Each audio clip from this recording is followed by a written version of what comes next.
Hey everybody, welcome to the Live Your Best Marriage podcast. My name is Whitney Shayo, and I have my husband here with me today. And I'm Pesa and Whitney Shayo. Welcome to Live Your Best Marriage podcast, where we believe that every marriage has a chance to be awesome and fulfilling. Mm-hmm. And you can get hold of us today at my Twitter handle is at Pesa and Shayo, and my wife's. You can find me on Twitter at Whitney Shayo. And in case some people don't know how our last name is spelled, it is Shayo, but we pronounce it Shayo, so that might make it a little bit difficult to find us. And also, we are here for you guys for encouragement.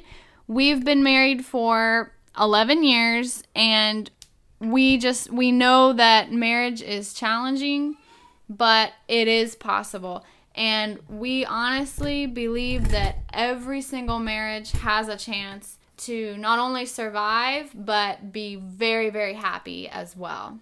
Yes, and because we believe that, we have made it our life's mission to share some of the ups and downs that we've experienced in our marriage, so that we can hopefully help somebody who's going through a rough time in their life, and just to help them make their marriage a little bit stronger for them and their kids. Mm-hmm. That's right.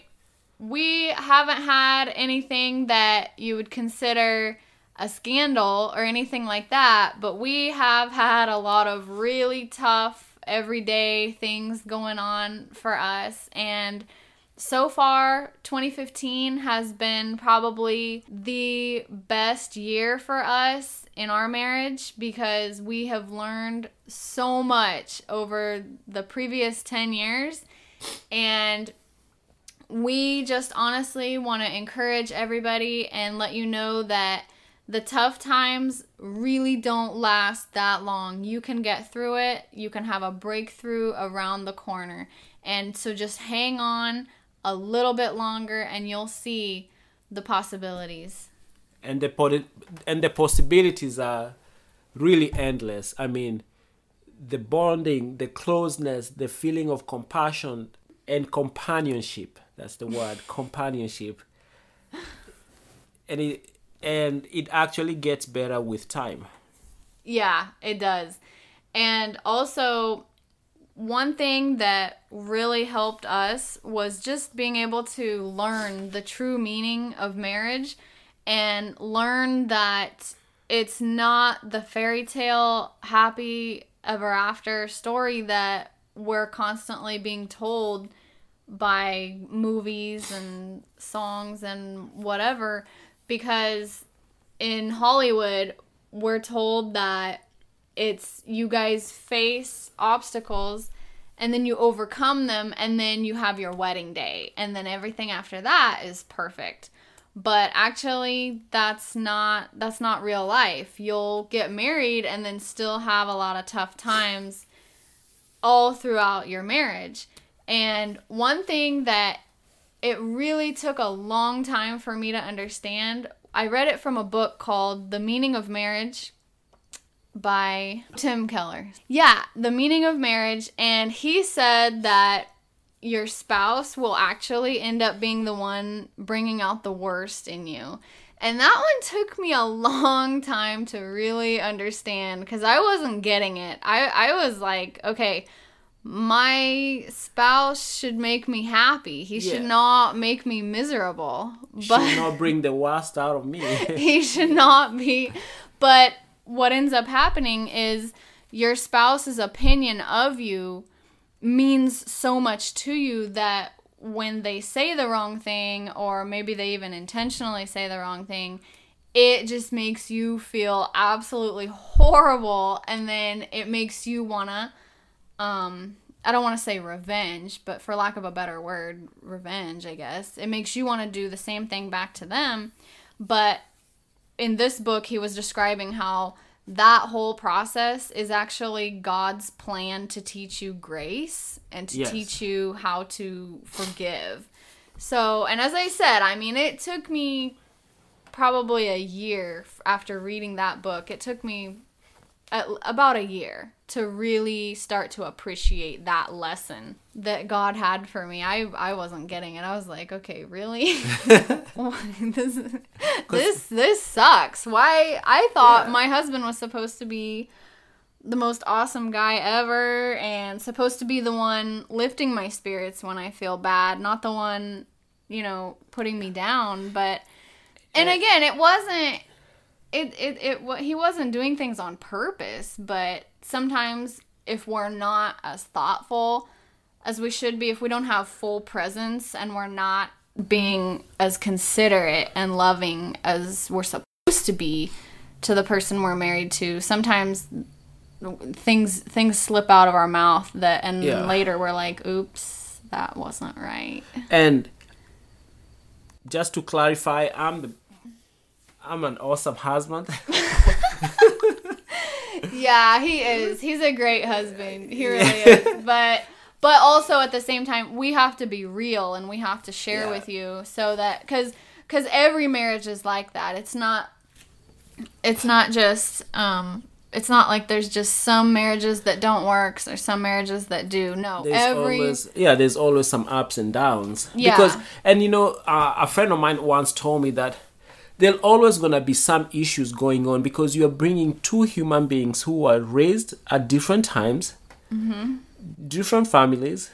They see the world differently, and you want them to live together in a house. So I'm not saying that it's impossible. It's actually possible to be happy, but there's some work that you need to put in. It's not just going to happen just like that. And that's why we like recording some of these podcasts so that we can encourage you as you're going through this journey, you and your wife, because sometimes it gets hard. And the message that we get all the time in the media, it's if you're not happy, you need to find somebody else to make you happy.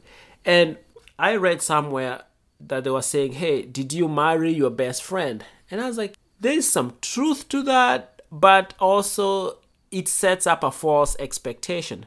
Because yes, you need to marry somebody who you are in love with, and you need to marry somebody who you actually like. That does not mean because they were your best friend, that does not mean that's when the work stops. You need to work. You need to show grace. You need to show grace. Yeah, just like any lesson in life. Actually, this is like one of the number one lessons in life. A mixture of good and bad will exist. And the same is also true in marriage. You won't have only good times. You'll have some bad times too. But the more we can learn to forgive each other and show grace, the easier those bad times get. And that's the truth. And I know that might sound really sappy, and some people will be like, oh, but you don't know who I have to live with. You don't know. I mean, my spouse is really crazy. You don't get it. But no, it's every marriage has that. Trust me. Everybody has fights. Everybody has issues. But it's the way we learn to deal with those issues that's what makes the marriage more successful and more enjoyable for you guys. Yes.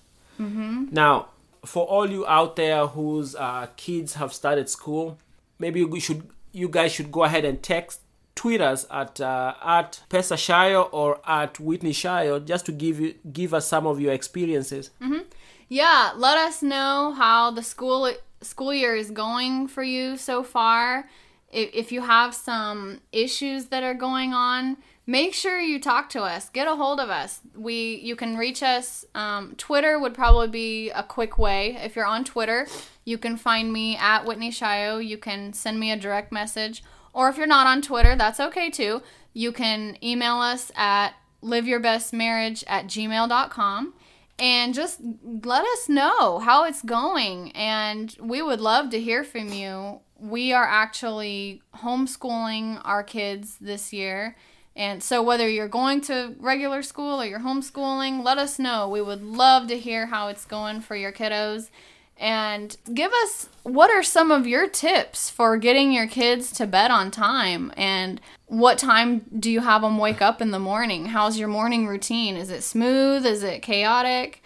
Ours, we just started getting really strict about bedtime at our house. It has to be 9 o'clock, and usually we send them to their room around 8:30 so that they can try to settle down and adjust so that they can actually sleep at 9. And then, but it hasn't been that smooth sailing as we expected, because for the longest time we did not really enforce the 9 o'clock bedtime.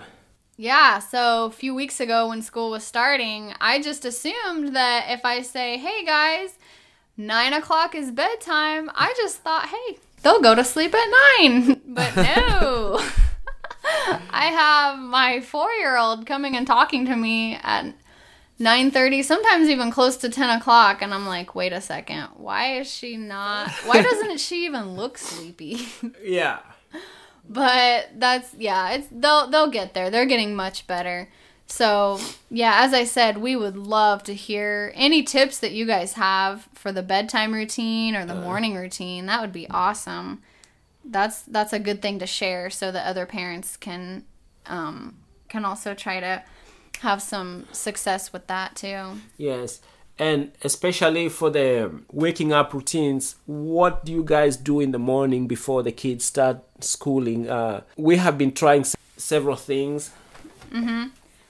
Yeah, in the morning, we have them get up around 7:30, and then we don't start school until 8:30. Yeah. So that gives them an hour to just chill out a little bit, wake up and get their clothes on and do their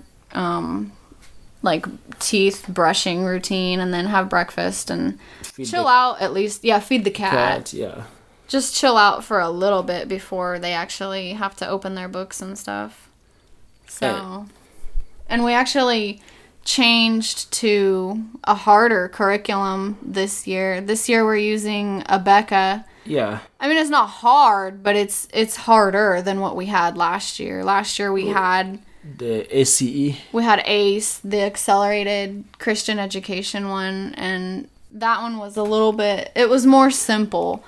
They could just work at their own pace and then through each workbook until they got to the next level. But this year with Abeka, oh my goodness, each subject has a really thick textbook. Oh, yeah. and each one comes with like a quiz booklet too. So we have to stay on top of all of our tests and our quizzes like every 3 weeks. So it's good. I like it so far. So if you guys have different experiences or just different experiences with different curriculums, or if anybody's using Abeka out there and they want to share some tips, how they used it and how they felt, like how everything is going with Abeka, they can just tweet us at Pesa Shayo or at Whitney Shayo. And also, even if you're sending your kids to public school or private school, how do you motivate your kids to do their homework?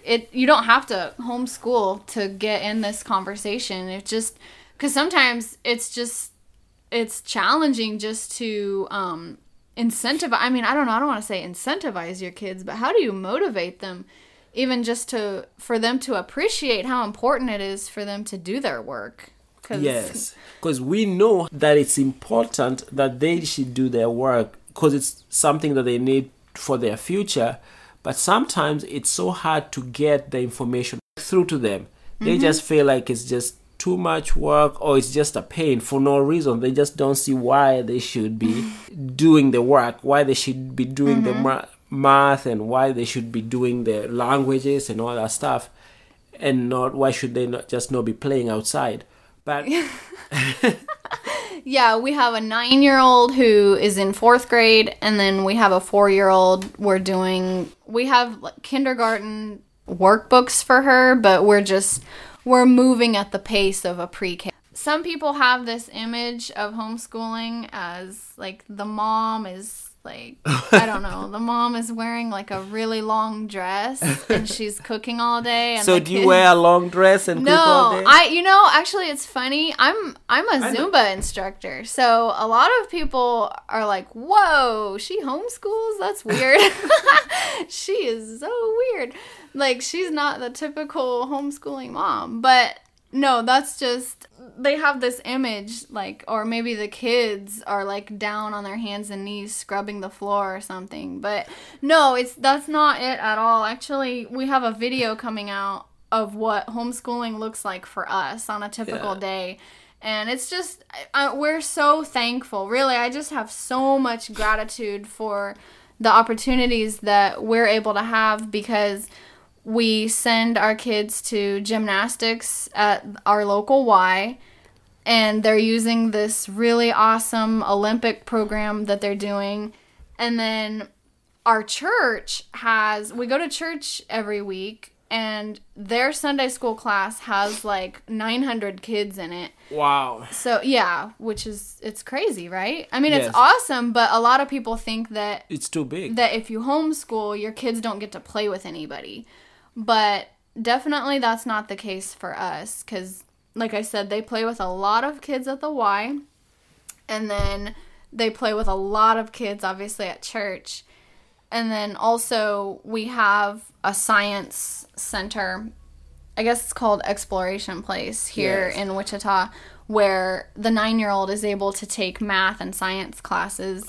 Yeah. And then just to kind of, supplement what we do at home, just give her a little extra boost. And then they also have an art place where she can take art classes and do a lot of painting and sculpting. And so anyway, I'm super excited for all of you guys to see that video, because you'll get to see a day in the life of our homeschooling anyway. And it's going to be totally different from those typical, the stereotypical, yeah. Yeah, and homeschooling has really changed, and a lot of people these days are not even doing it for religious reasons. Mm-hmm. There's a lot of families we've met, and they're homeschooling not for religious reasons. They're homeschooling they feel like they can do a better job than the public school system, but they don't also want to go to private school.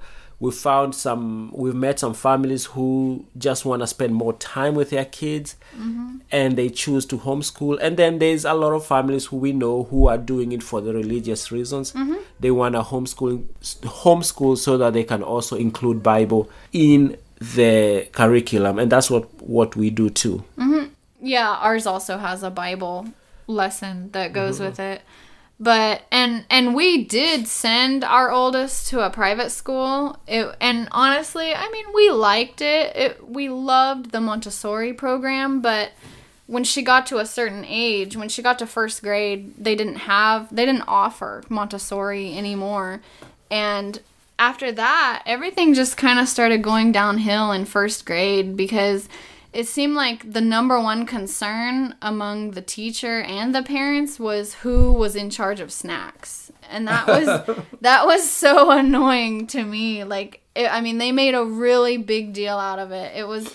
The focus went from homework and really challenging work to who's bringing snacks. Oh, so-and-so's allergic to that one. No, you can't bring that. It has to be vegan. No, it has to be organic. Oh, no. We can't have nuts. We can't have peanuts. We can't have this.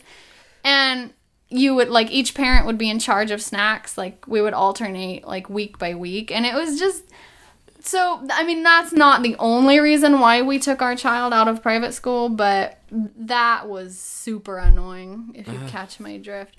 But also, just even safety was a big issue for us, because that same year that she was in first grade, that's when they had the Newtown tragedy, that horrible, horrible thing that happened in Connecticut. So safety was starting to become an issue, a concern for us. And then also it seemed like bullying was getting worse in the school as well. And just, I don't know, we just thought that we could actually give her more work in Yes. fewer hours a day and Yes. have her learn more if she was at home with us.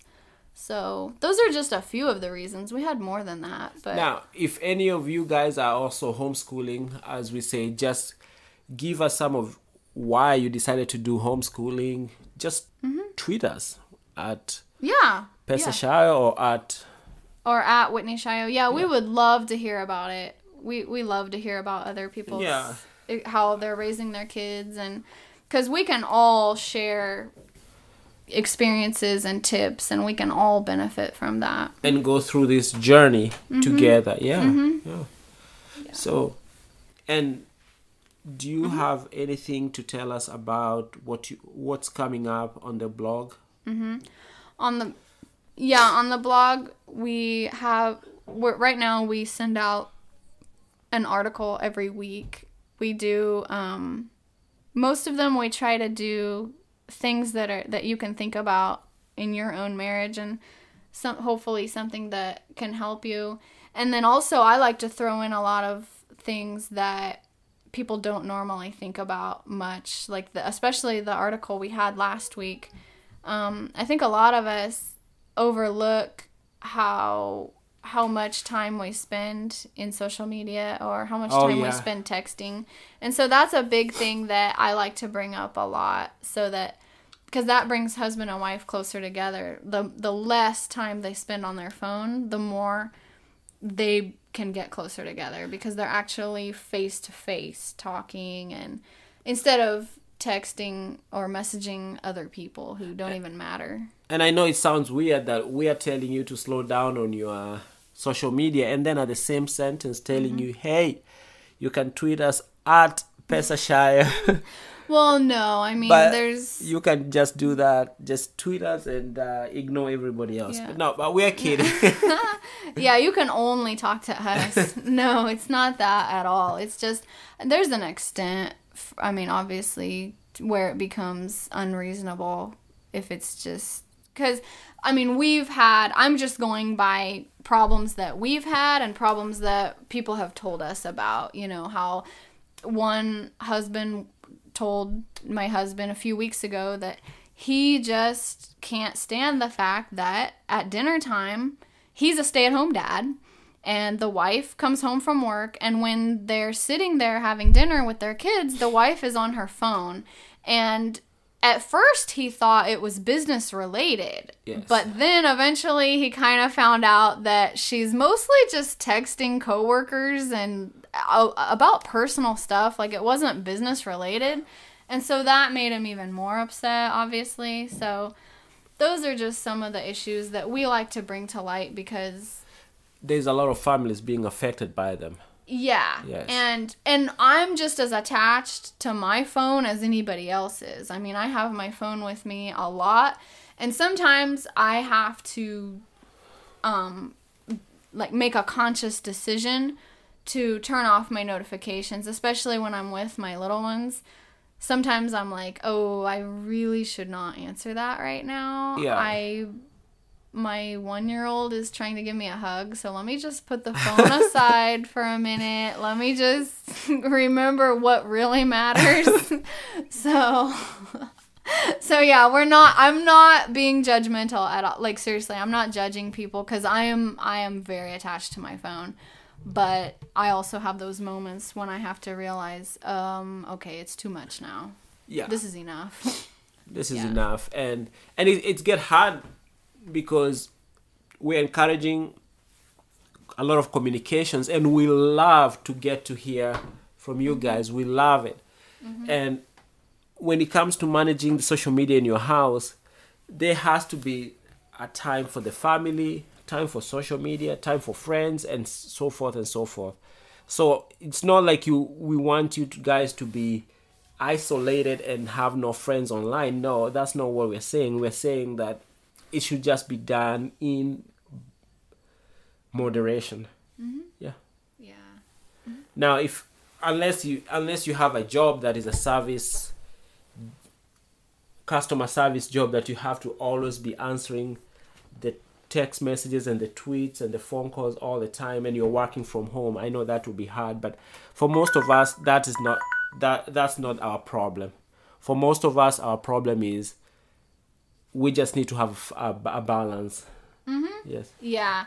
And also there's a difference between listening to a positive podcast or texting some stranger from work. There's a difference between you trying to better yourself, like you're looking online, you're reading a blog that's going to help you, or you're like liveyourbestmarriage.com. Oh, that's such a good example.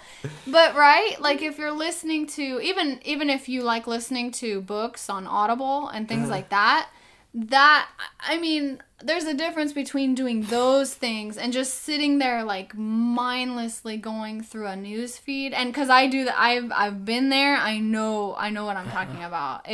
There's a huge difference, and even just the way it makes me feel mentally, like emotionally, I feel like I'm in a better mood if I'm listening to something positive or I'm reading something that's going to help me, rather than just scrolling through my Facebook. Because on Facebook, everybody throws at you what they're thinking about at that moment. Yes.